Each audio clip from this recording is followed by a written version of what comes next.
Good morning, All Souls. Welcome to this sanctuary of both memory and hope.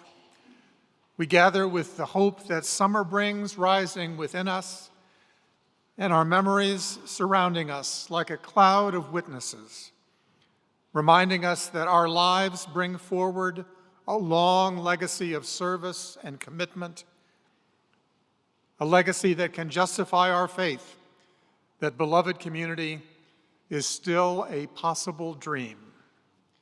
I'm Reverend Bill Singford. My pronouns are he and him.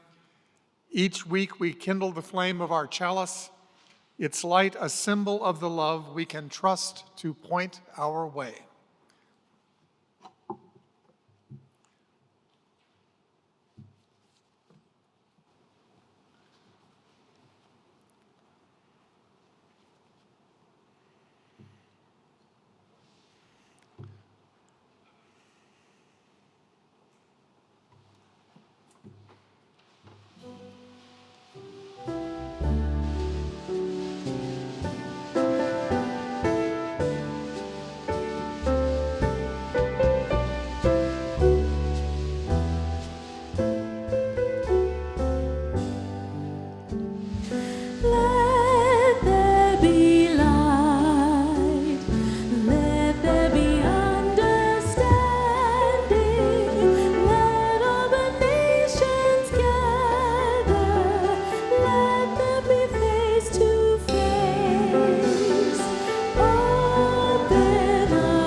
Good morning.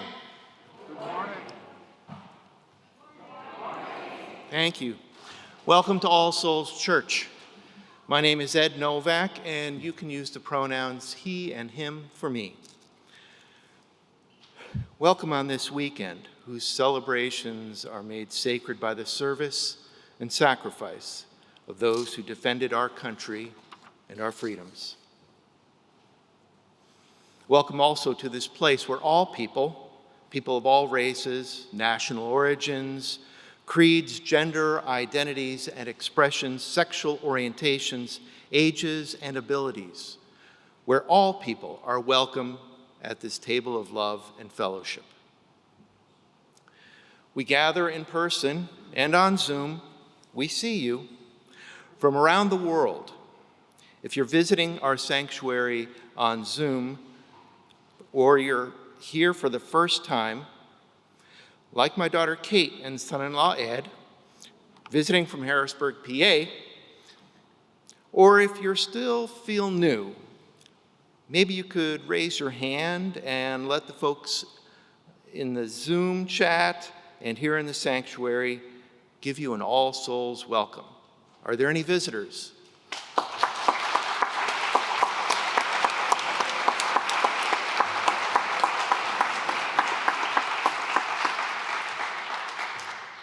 After the service, those of you in the sanctuary are welcome to Pierce Hall to enjoy refreshments and conversation. Pierce Hall is out the door to your right and across the hall. If you're on Zoom, you can stay after the service to chat and enjoy your own refreshments. Each Sunday, we take time to recognize that our city and our church were built on lands taken from Indigenous peoples. We lament this injustice. The closest village to our church site was Nacotchtank, from which the name Anacostia is derived. The residents were part of the Piscataway group of tribes present in the DC and Maryland region. These people remain in the region to this day. If you're joining us from further away, I encourage you to research the native peoples of the land where you reside. For all of us who aren't native to this land, one way to practice our commitment to the eighth principle is to find out what Native organizing is happening in your area and how you can support it. Now is the time we call Beholding. If you're on Zoom, open up your gallery screen and greet each other. Oh, look, we can see you here in the sanctuary. If you're in the sanctuary, please greet each other now in the manner that feels safest and most comfortable for you.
Again, we're so glad you're here today, both in person and online. Let us continue our conversations and greetings after the service. Again, welcome to All Souls.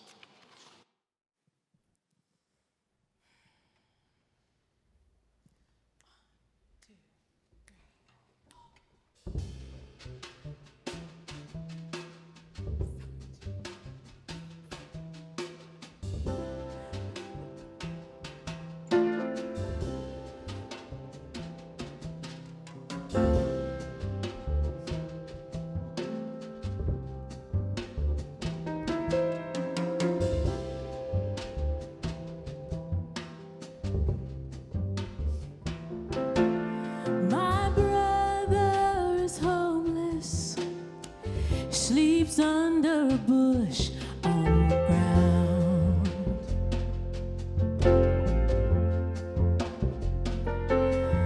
By day he's a painter. His brilliant works are all over town.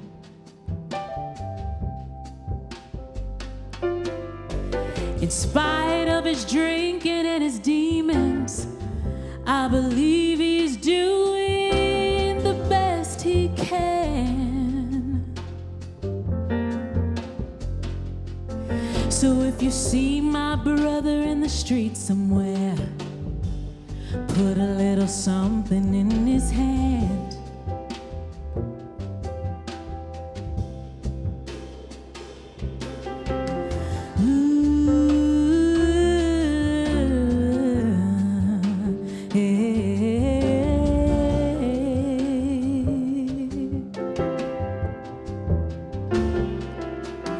My aunt is stone crazy.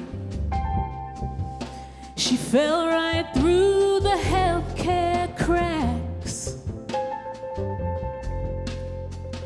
alienated all her friends and her family with physical and verbal attacks.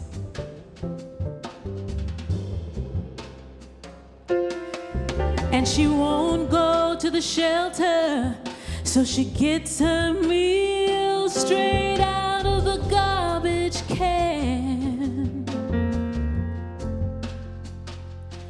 So if you see my crazy aunt somewhere, please put a little something in her hand. But this is not a protest song. It ain't about what's right or wrong. To each other we all belong, and when we give it makes us strong. But hey, this ain't no protest song.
You'll find a woman with her 2 kids.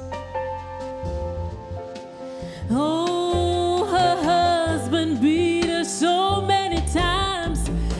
She said she'd leave, and finally she did.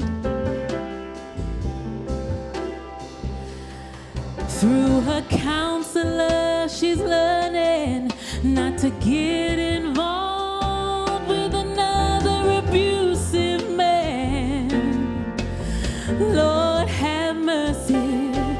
So please get on down to the shelter, and please put a little something in her hand. No, I'm not pointing any fingers. I'm not placing any blame or trying to justify.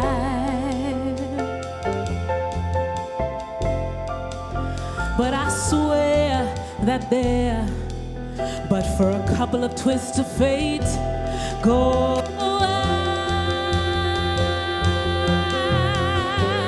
This is not a protest song. It ain't about what's right or wrong. To each other we both belong, and when we give it makes us strong. But hey, this ain't no protest song. This ain't no protest song. It ain't about what's right or wrong.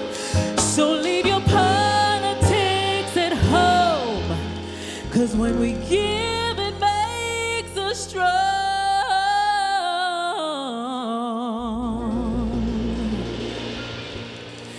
But this ain't a protest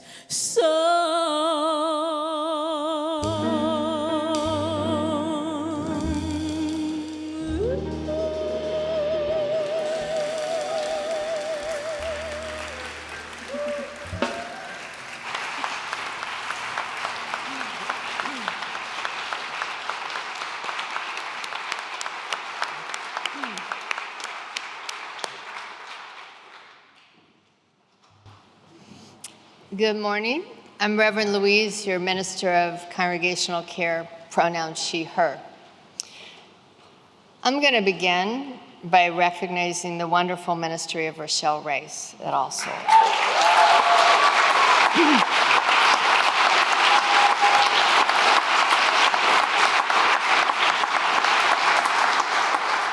And today in particular, all the rich traditions of Black American Music Sundays, which she has crafted and created for so long.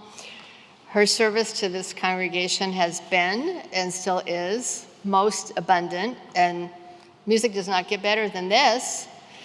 I mean, really. And thank you to the ensemble, Janelle, Ramir, Kofi. Beautiful. Really appreciate it. And thank you, Rochelle, for the joy of serving with you to create beautiful worship together. Okay, now I got to do the announcements. So. We are in the home stretch of the congregational year, and much is happening through June. Today, our weekly coffee hour is in Pierce Hall to the right, and there are red mugs that you may take if you'd like to indicate that you're newish and would like to speak to someone. If you're flying under the radar, do not take the red mug.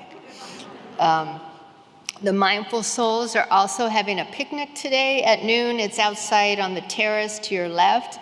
All those who want to know about this weekly Sunday meditation gathering, which happens after service each week, I believe not today because of the picnic, but I don't know. They'll be there on the terrace to speak to you.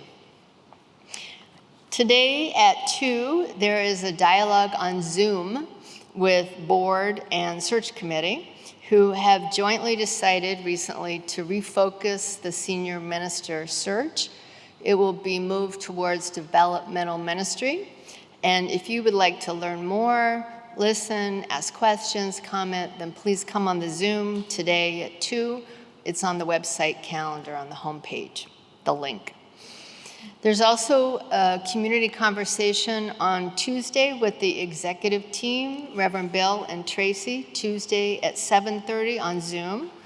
And you can be in conversation about our shared ministry during this time of many changes and transitions. The Committee on Right Relations will facilitate the Zoom space to assist us in engaging with love and care. See the website calendar for the login for the Zoom Tuesday, 7:30. There are 2 really big community lunches coming, and we need some people to help out with those. Next Sunday, June 4th, we are serving lunch before the annual meeting, which happens at 1 o'clock in the sanctuary. So the lunch is in Pierce. It's prepared by All Souls volunteers, led by Bill Koulis, Julia Washburn. And the second community lunch is our church-wide picnic on June 11th. That's after the service on the church grounds all over the place. Details on both are in the newsletter and the order of service. You can contact Rose or fill out the volunteer form. I don't know what's happening. My voice is lowering further and further. So let me take a drink of water.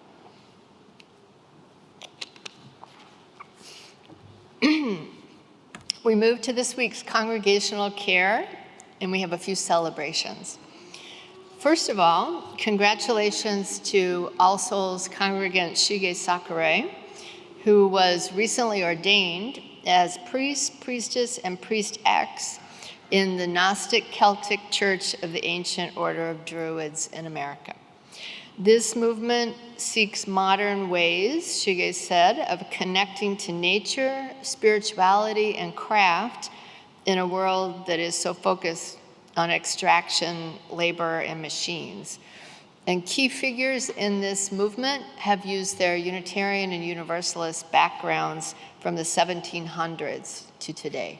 So we honor Reverend Shige this morning and send blessings for the ordination. Let's give a shout out.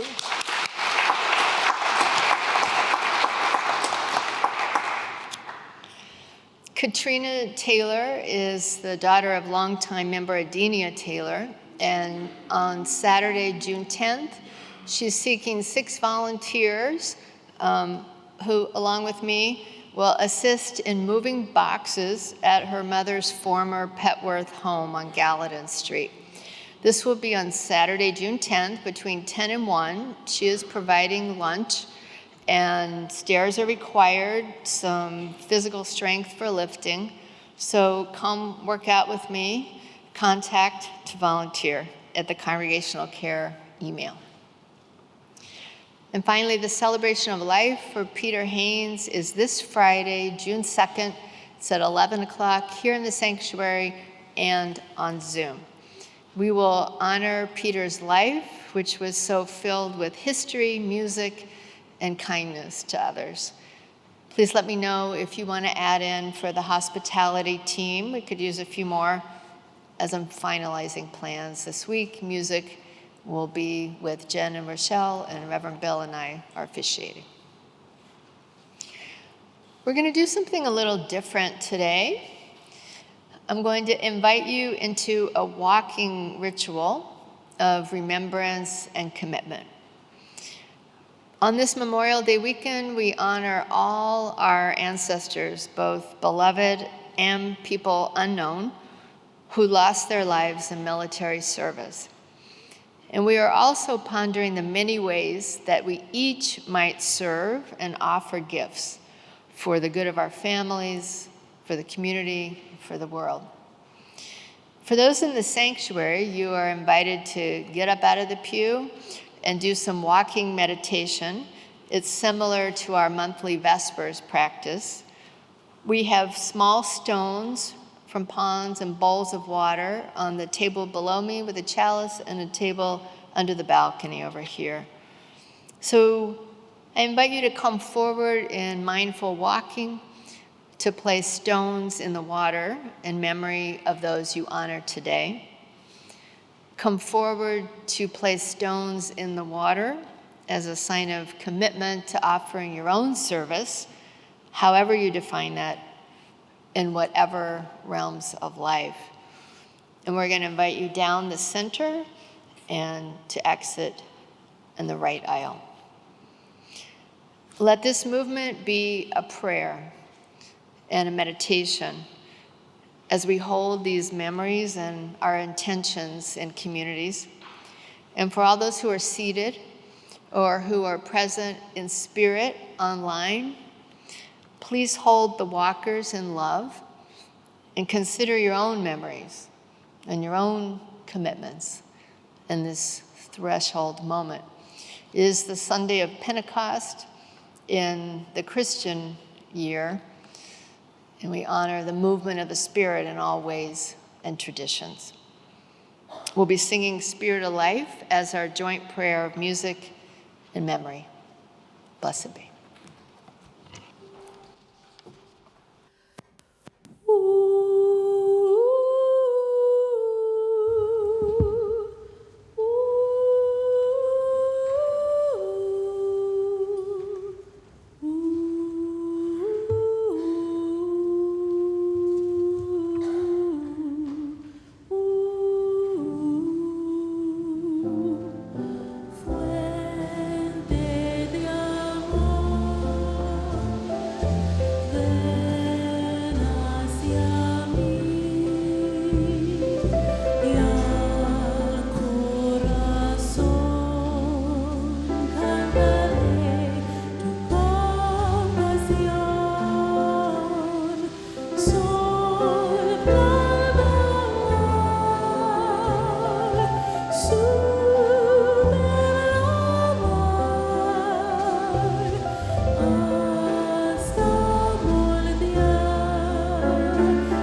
We hold all of the memories of those in the cloud of witnesses that surround us, and all of the commitments that have been made in this sanctuary of both memory and of hope.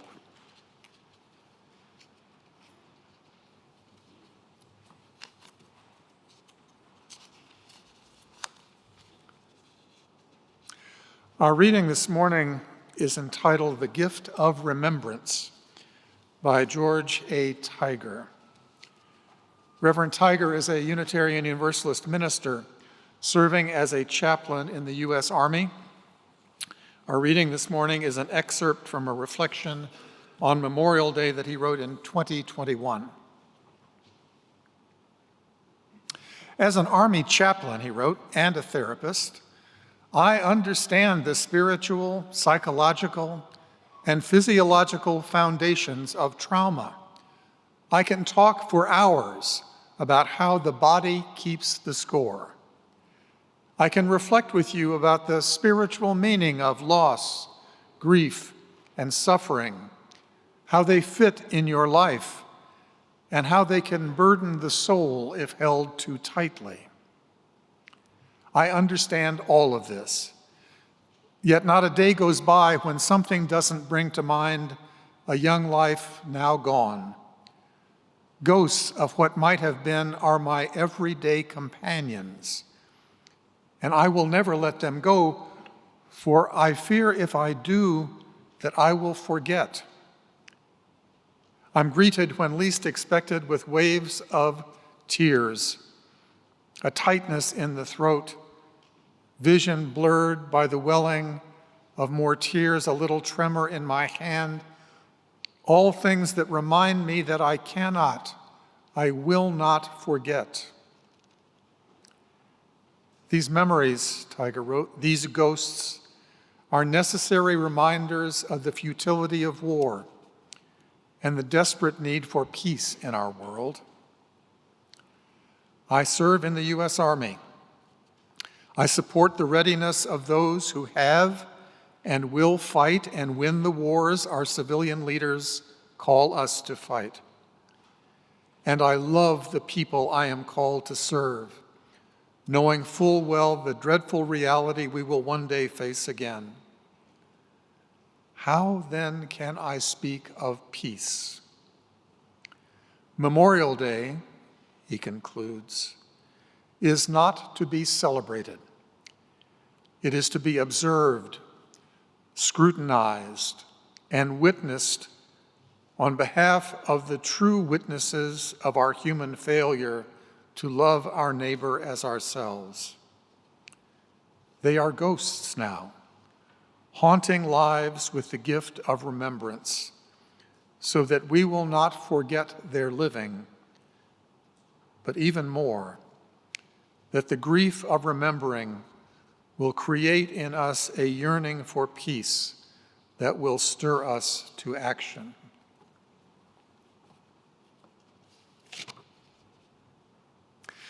Memorial Day is not to be celebrated, Tiger wrote.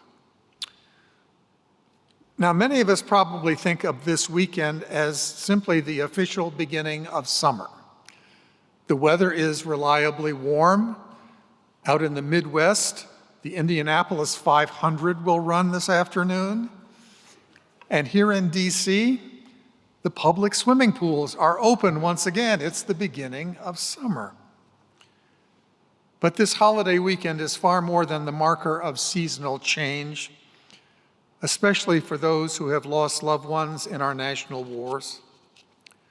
Those who, with the author of our reading, know waves of unbidden grief, a tightness in the throat, and vision blurred by a bit of welling of tears. For some of us, this holiday is holy, made holy by their grief, their loss, by their refusal to forget. And for those of us for whom the losses of war are at least a little more distant, the presence in this community of those whose grief will not let them go calls us too into sacred space present to the grief in those we know and love, but also knowing, also feeling in our bodies that this holiday is an observation of lives lost for us, lives given for all of us, regardless of the reason and rationale for the wars, regardless of the righteousness of the cause. But our questions about the justification for our national wars can make this a hard holiday to open our hearts to. In our religious tradition, we celebrate life, from the dedications of children to the memorial services we do in this sanctuary. Memorial services are rituals that our faith does very well, because we allow them to be celebrations of the life, and we allow the life to speak through the voices of loved ones, regardless of the reason for the death. We celebrate the life, even when the death comes too soon or was not necessary. We celebrate the life regardless of the cause of the death, regardless of the cause. And perhaps we can bring ourselves in the same way to look back and remember the story of Memorial Day. That story begins at the end of the Civil War, which claimed more lives than any other war in U.S. history, hundreds of thousands, as many as 800,000 by some estimates.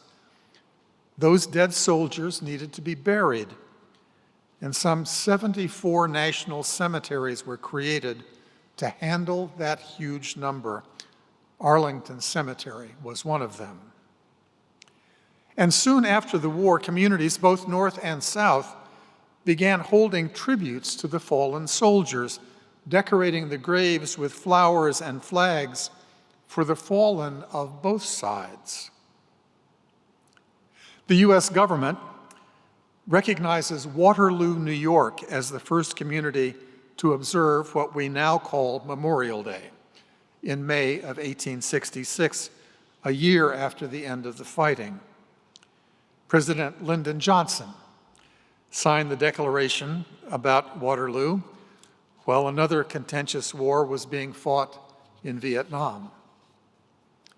But other communities had already been holding celebrations, and we now know that the first of those was in Charleston, South Carolina, just a month after Appomattox. During the war, a plantation owner's racetrack had been converted into an open-air prison for captured Northern soldiers. The conditions must have been brutal, and hundreds of the prisoners died and were buried in unmarked mass graves. Here is an image of the grandstand that overlooked the racetrack and later the prison enclosure. But newly emancipated Black Charlestonians and a few progressive white folks, most from the North, made that racetrack into a memorial and held a community-wide ceremony on May 1st, 1865. The Black residents reburied the bodies in neat rows and built a 10-foot-tall white fence around them. Martyrs of the Race Course was spelled out over the arched entrance to the new cemetery.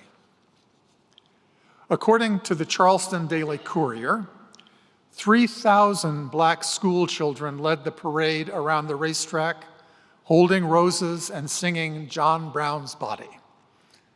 10,000 were in attendance overall. There were sermons and prayers from Black pastors. Whites representing aid societies for the formerly enslaved folks were there, including the new Freedmen's Bureau. The New York Herald Tribune reported the event, describing, and I quote, "a procession of friends and mourners that South Carolina and the United States had never seen before. The grave sites looked like one mass of flowers, and the breeze wafted the sweet perfumes from them, and tears of joy were shed." Tears of joy You see, the formerly enslaved Charlestonians wanted to memorialize the dead, yes, that, but they also wanted to celebrate the liberation that those deaths had helped to make possible. That first Memorial Day celebration was thanksgiving as well as memorial. It was a ritual of both memory and of hope. Now, the story of that Charleston celebration had been lost, or perhaps suppressed.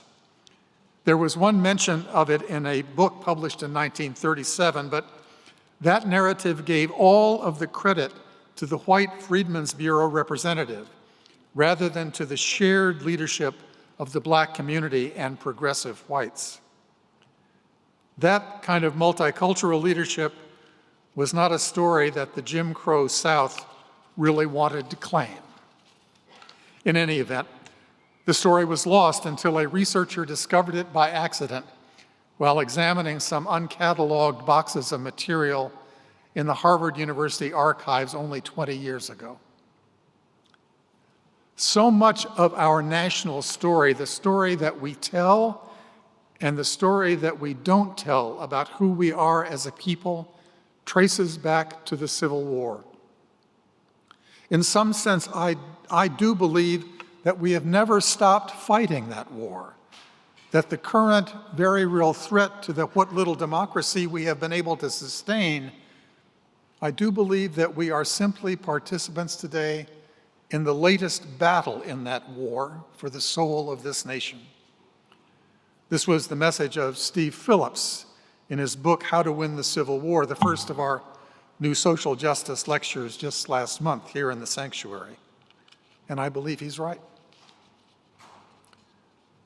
My own father received a military burial. He did not die in combat, but from a condition he contracted as a result of his service in World War II.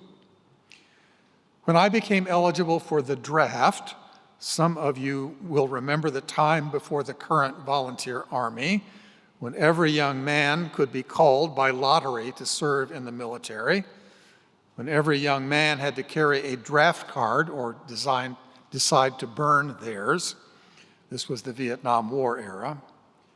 My draft card said 4A, sole surviving son of a deceased war veteran.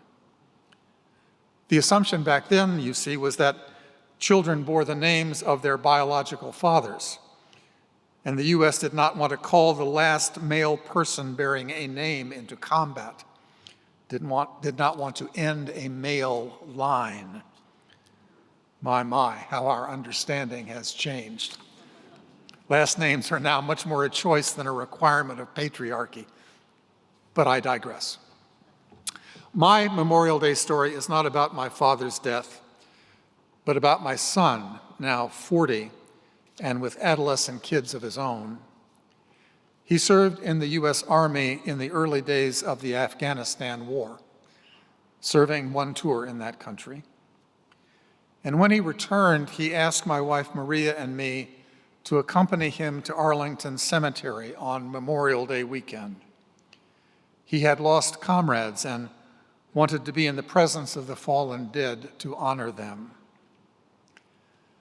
I was there as a father, not a minister, standing with him at the tomb of the unknown and watching him and holding him as he wept, watching him navigating that place in which he knew his strength, the strength the Army had taught him, but the space where he also knew the truth of his loss and the failure of his strength to save his comrades. PTSD, we call the results of combat for many who have served in war. I call it a tragedy, another costly casualty of our wars and our failure to prevent them. That is the Memorial Day space I occupy, that space where I know our power, but where I know most the cost of our failures. Now, this is a sermon, And I can make this into a theological discussion for you. Our power is called human agency in theological terms, and we celebrate the possibilities that our power makes possible. It is our agency that allows us to dream of creating beloved community. It is that power to shape our lives that justifies our hope.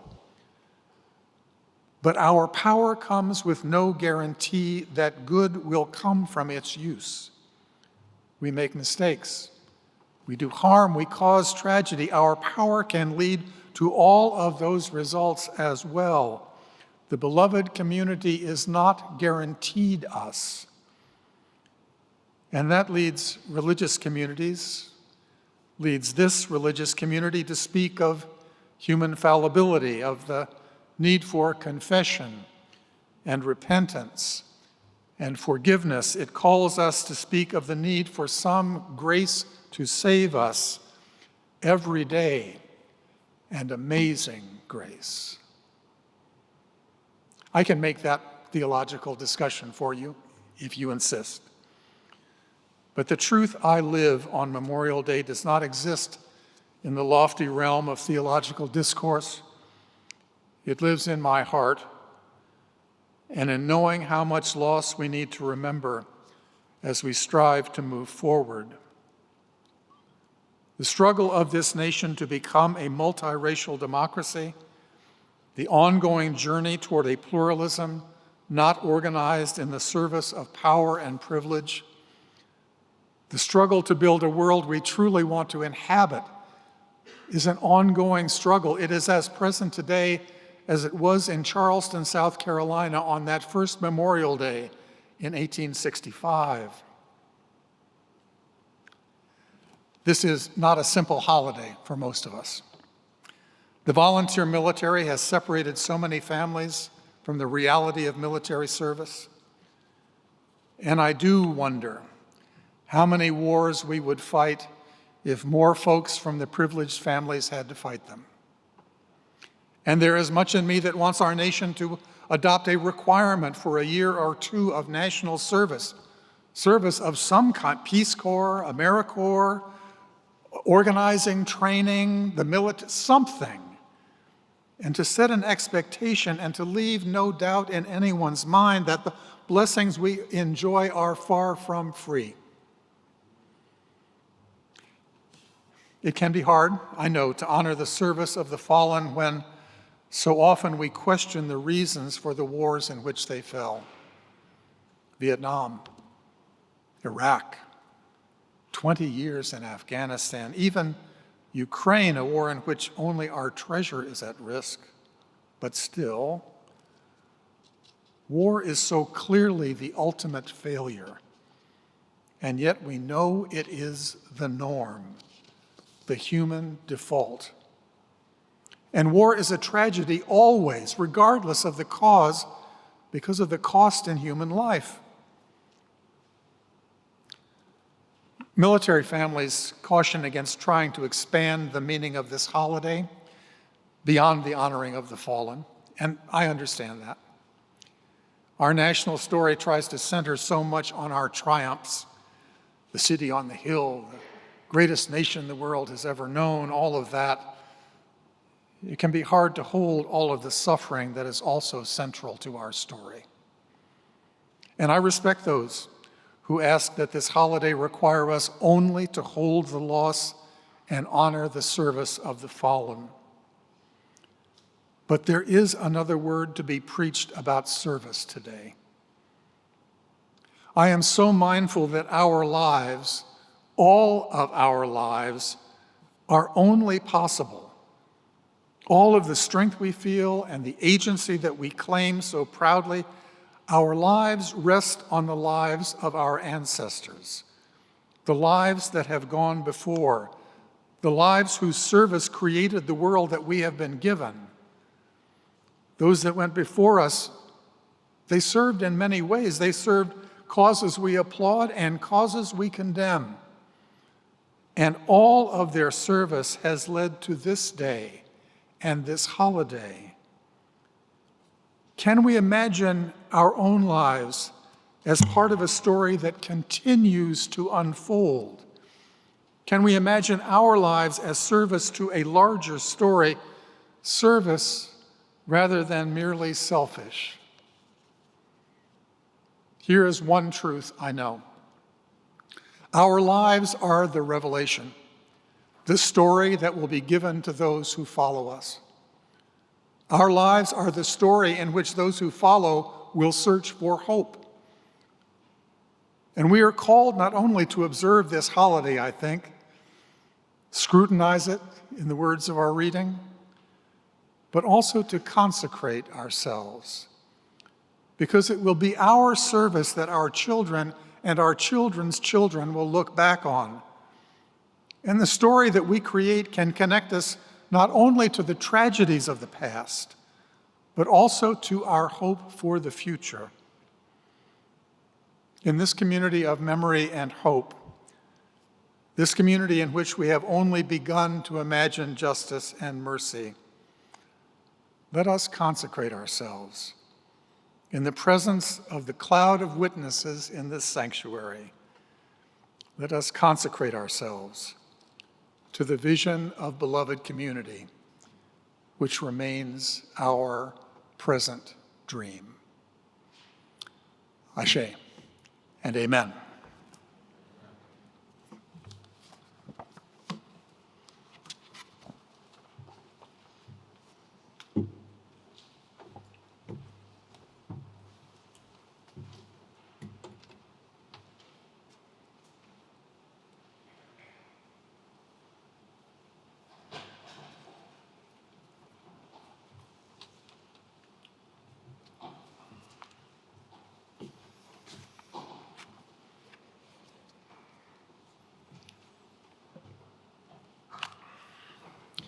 Thank you, Reverend Bill. Just got to compose myself. So now is my third or fourth or maybe fifth favorite part of the service, where I have the privilege of asking you to fork over your money. It's also my chance to express gratitude. I'm grateful for the chance All Souls gives me to be part of something bigger than myself. Each week, the fellowship, the preaching, and the music brings me into communion with you. Each week, I also gain perspective that helps connect me to what's going on in the world outside these walls. I don't think I'm alone here. And I think that is a church experience. And today, I'm especially grateful for the gifts of Rochelle and the Black American Music Ensemble.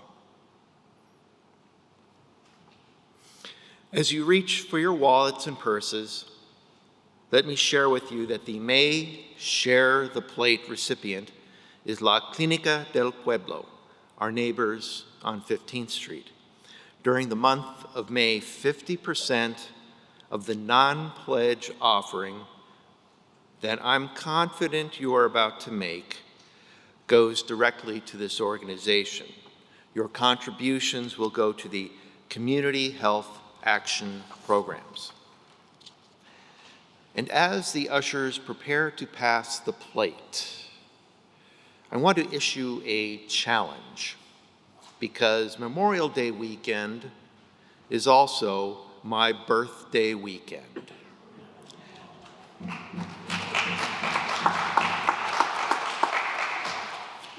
I want a birthday present from all of you. I want you to make today's plate offering the largest of the month. For those of you on Zoom, you can join this birthday challenge and make your contributions through the link in the chat, or you can text your extra big contribution by sending ASCU to 73256. Today's offering will now be taken and received in gratitude.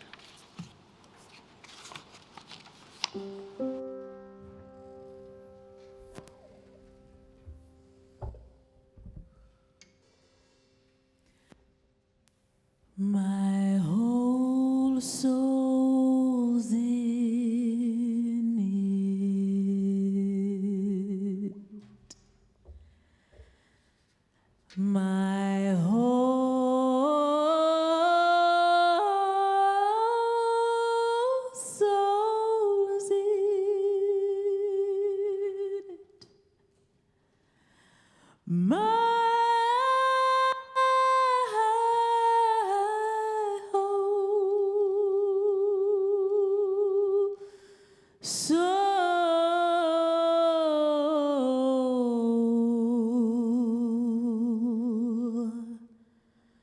my whole soul is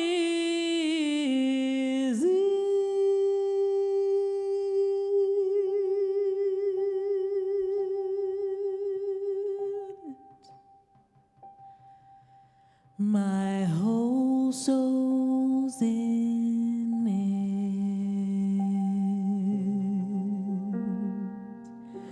My whole soul's in it.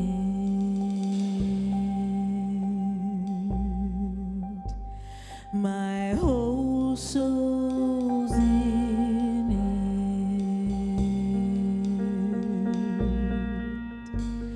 My whole soul,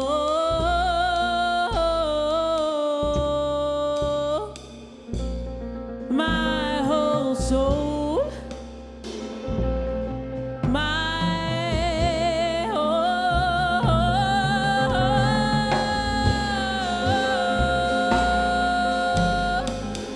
whole soul is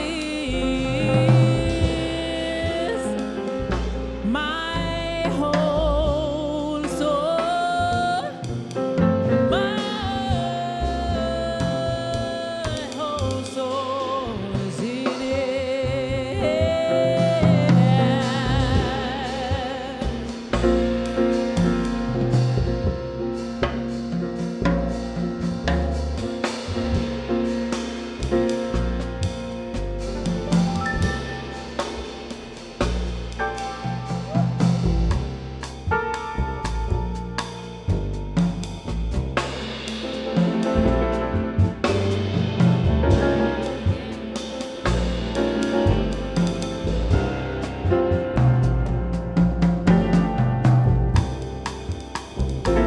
And yet,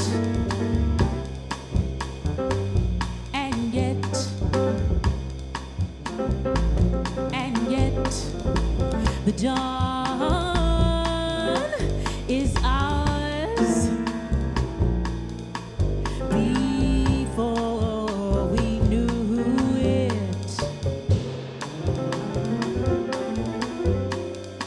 Witness the moment. Witness a woman that isn't broken. Simply, simply, simply.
this union.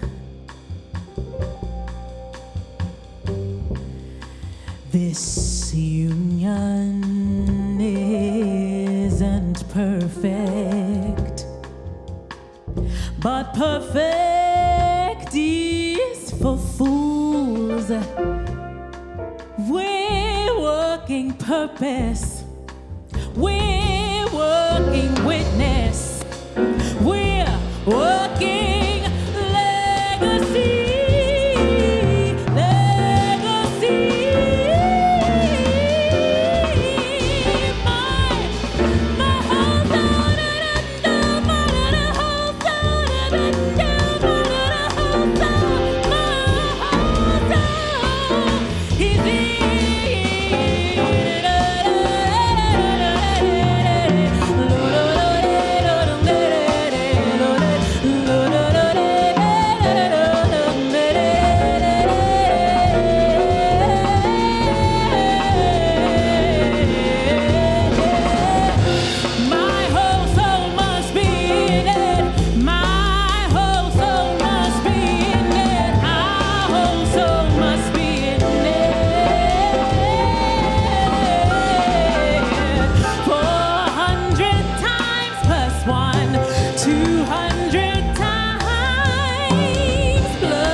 I walk by faith and not by sight, and we're sending love through it. We're sending life through it.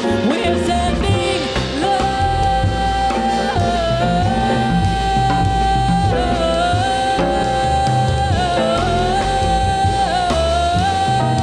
We're sending love through it. Whole souls in it. My whole soul is in it. Our whole soul is in it. My whole soul must be in it. My whole soul's in it. My whole soul must be in it. Our whole soul must be in it.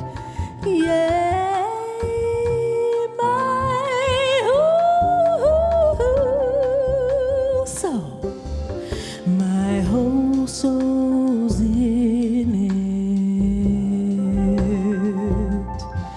My whole soul's in it. My whole soul's in it. My whole soul is in it. My whole soul's in it. My whole soul.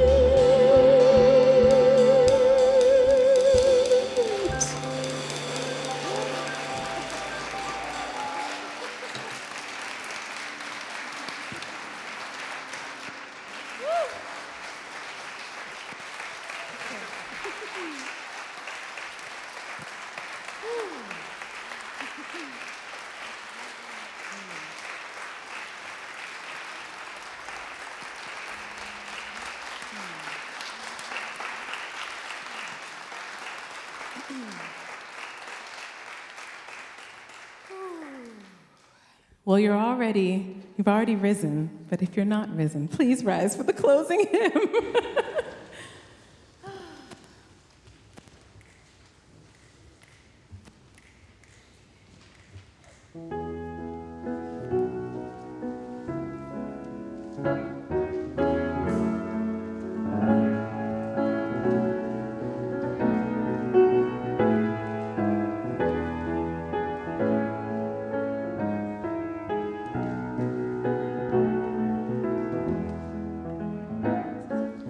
One more step, we will take one more step, till there is peace for us, and everyone will take one more step.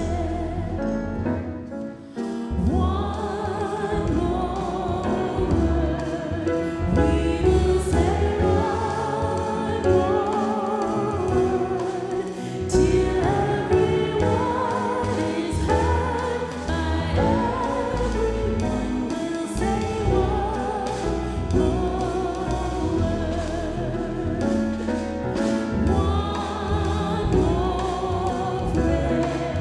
We will say one more prayer, till every prayer is shared by everyone. We'll say one more prayer, one more song. We will sing one more song, till every song is sung by everyone. We'll sing one more song.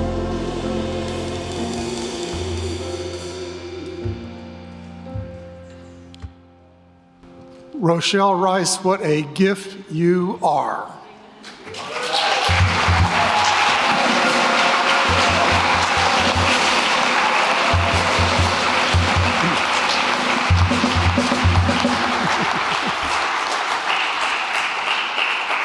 We are not broken, but we are unfinished.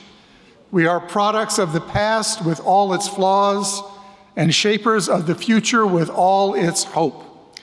On this Memorial Day, may we be grateful for all the service that has brought us thus far on our way. But may we also commit ourselves to take the steps to respond to the call of love that is ours alone to answer in this time. May we consecrate ourselves to help our world point toward justice and from justice toward peace. Ashe and amen.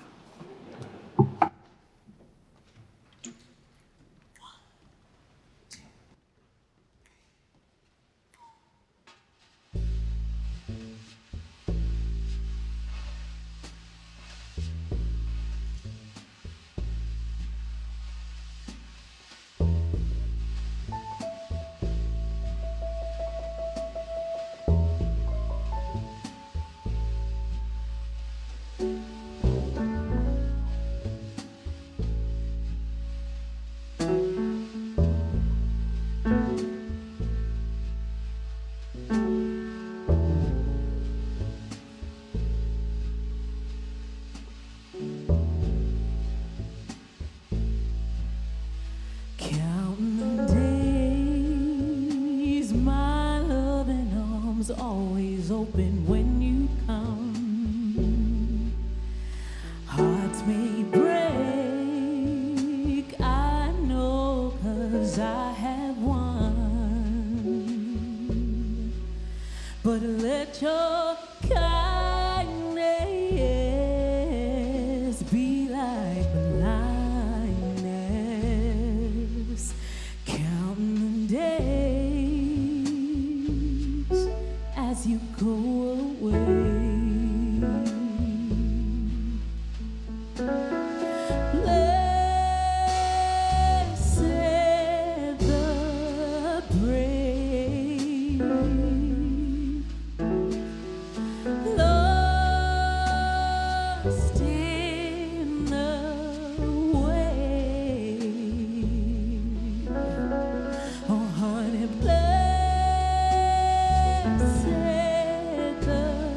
strong, the really strong. I know love will carry on.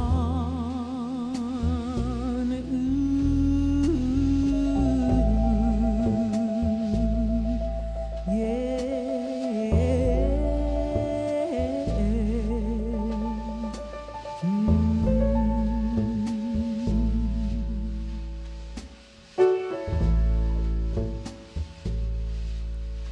Count the days, oh people, you know it cuts both ways. Sweet tears may fall, I know why you fail, but let our kindness be like blindness. Oh, counting the days, who's sitting in this sweet, sweet grace.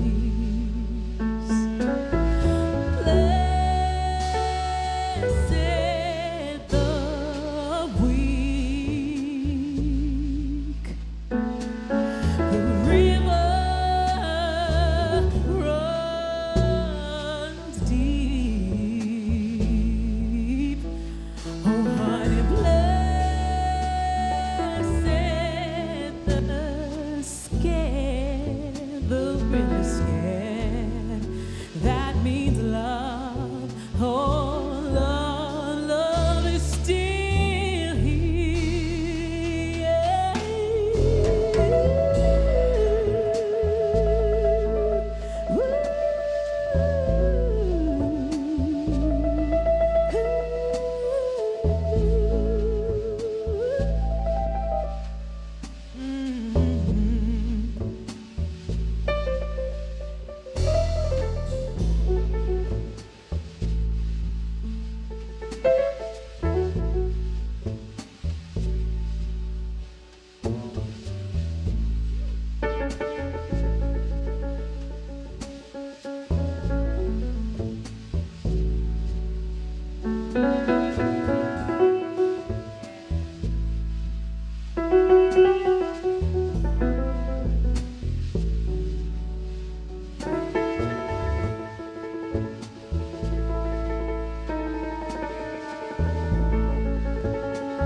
Go in peace.